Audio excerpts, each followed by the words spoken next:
Good afternoon, Prairie View. Thanks for tuning in again on Wednesday, May 20th. It is time for our Prairie View weekly update. Even though we are getting close to summer, it is still very much the time of the pandemic. So we are still working our way and muddling our way through these challenges of spring 2020. Looking forward to summer, to where things might be getting back somewhat to normal.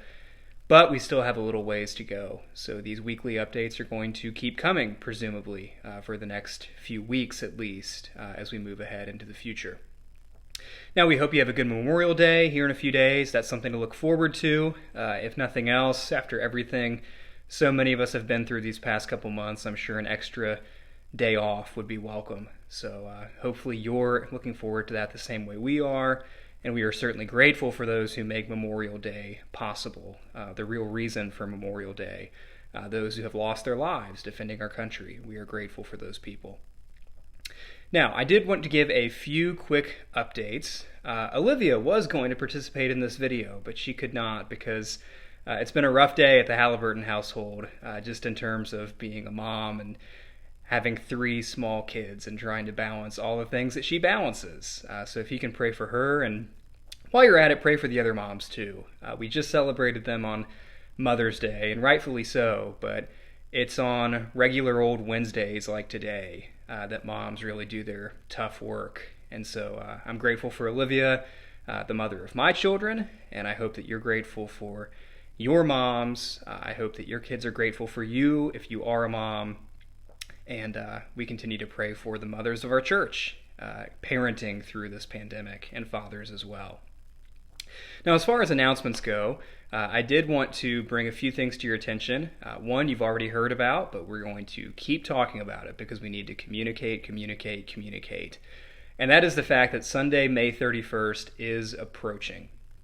The elders and I met on Monday, and we worked out many more details about what we expect Sunday, May 31st to look like.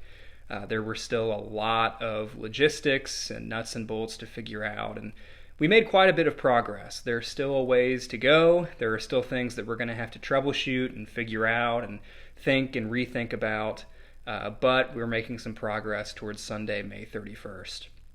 A few things that I can tell you, in addition to the announcements that we've already made. We've already talked about all the precautions that are going to be taking place. But in addition to those things that we've already made public, I can tell you this, that our order of worship is going to look different.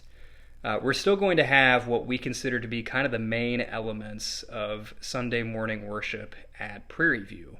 That is things like a sermon and communion and offering and, of course, worship.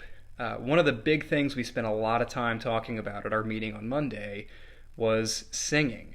If you haven't heard, there are studies and reports that singing can be particularly risky with a respiratory illness. When you're singing, you're breathing air in more deeply, you're breathing out more deeply, which means you're putting more out into the air. And so there are some churches that have really had to think long and hard about how they're going to do singing, and we've thought long and hard about that as well. I'm happy to report that we are going to sing on May 31st. That is the plan, but we're going to find a way to do it that we think is safe and responsible, and that hopefully we can all be comfortable with when that day comes. So the order of worship is going to look different. The usual things will be there. We're going to take communion. We're going to take offering. We're going to sing. We're going to listen to a sermon. Zach is even going to work hard on ways to keep the kids engaged. If you're a parent of young kids and you are dreading the thought of having your kid in the service with you on Sunday, May 31st, are they going to be squirming and screaming and crying and bored? Zach is working on ways to get them engaged and keep them engaged so that this is a productive experience for them, not just something they have to really kind of push through. So the order of service will be different.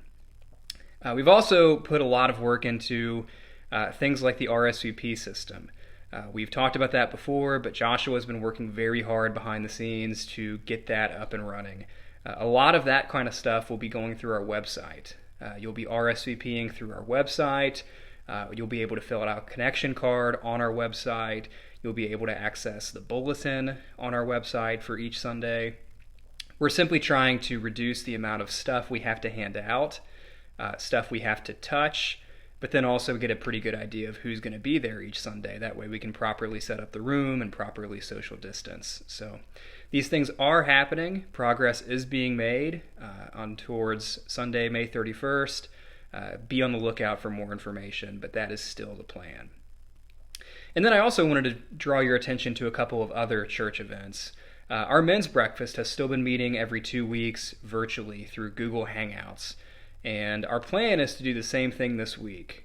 We're hoping that this is our final week of Google Hangouts. And then on Friday, June 5th, we can gather together in person. We haven't decided all the details yet. That is what we've talked about, what we're kind of wrestling with and trying to figure out. But we will certainly keep you informed on that. And if you're a man in the church and you have not participated in the men's breakfast, now is a good time to start. Whether you do the online men's breakfast this Friday or whether you start on June 5th, we would love to have you. So if you have any questions about that, I'd be happy to talk to you more about it. But Joe Fenimore is really the point person to reach out to. So we hope you can participate in the men's breakfast. And then on another note, we are going to have a few small groups gathering together still. My small group is doing kind of a hybrid of sorts of online and in person. We met in person last week in the parking lot, socially distanced. Tonight we're meeting online. We're trying to figure out the best thing to do for everyone in our group. And I'm sure that's the case for other ministries and other small groups. So again, pay attention to what your small group leaders are saying, what your Bible study leaders are saying.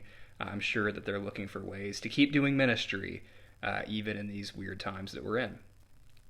And then finally, the thing that Olivia was hoping to discuss, that I'm going to attempt to discuss in her absence, even though she is much more competent to talk about this than I am, is on May 24th, this coming Sunday, we are having a virtual baby shower for Luke and Sadie McLean. Of course, in a perfect world, they would all be in the lobby, and we would be exchanging gifts, and we'd be hugging and shaking hands and high-fiving and doing all kinds of things the CDC tells us not to do right now. But that's not the world that we're in. So we need to have a virtual baby shower for the McLeans. That's the best way that we could figure out to bless them as they prepare for their baby.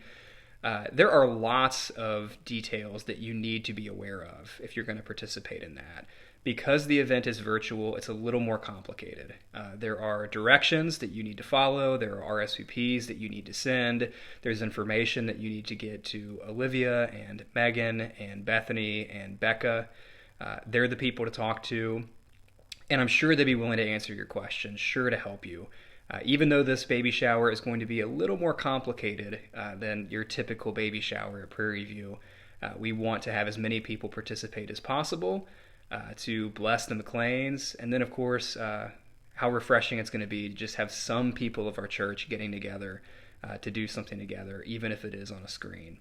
So if you have questions about that baby shower, questions about the directions that we've made available to you, please contact Olivia, Megan Coors, Bethany Mayer, or Becca Stark. I'm sure they'd be happy to help you and would love to have as many women as possible from the church participate. Now that pretty much closes our weekly updates. One thing I will say, earlier today, Nancy sent out a pretty significant prayer request for a member of our church. I'm not going to share any details or any names about that prayer request on this Facebook video or when it's on YouTube later, because Facebook and YouTube are public forums. Anybody can watch these videos, and I know that the family involved in this prayer request is a very private family, and we want to respect their privacy right now. But there is a family in our church that is grieving. You can find any more details about that in the email from Nancy that she sent out. If you didn't get that email and you're wondering who this is and what happened and how you can pray for them, please reach out to me. I'd be happy to talk to you. But again, we want to respect their privacy while also soliciting prayers for that family. So check your email and be in prayer for that family. And if you don't know who it is, talk to me and I'd be happy to tell you how you can pray for them. But with that, that closes our midweek update. Again, we hope to see you sooner rather than later. We can actually start saying that now. And we are praying for you. We are looking forward to being with you in whatever capacity that might look like, whether it's May 31st, whether it's later, whether it's socially distanced, or whether restrictions have been lifted. We're looking forward to being with you again here soon. So with that, have a great week, and we will see you again on Sunday for our usual Sunday resources. We'll have resources tomorrow from Zach like we usually do. Nancy will be sending emails on Friday. And then we will be back here next Wednesday for another midweek update. So with that, have a great rest of your Wednesday and a great rest of your week.